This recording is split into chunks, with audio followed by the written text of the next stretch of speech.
Icon প্রিয় সহযোদ্ধা সভাপতি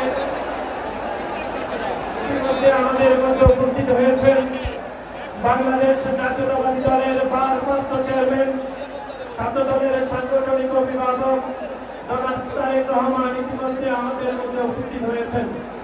আমাদের মধ্যে উপস্থিত হয়েছেন বিএনপির সংগ্রামী মহাসচিব, আজকের এই অনুষ্ঠানের বিশেষ অতিথি জনাব মির্জা ফখরুল ইসলাম আলমগীর স্যার আমাদের মধ্যে উপস্থিত হয়েছেন। আরো উপস্থিত হয়েছেন বাংলাদেশ জাতীয়তাবাদী ছাত্র দলের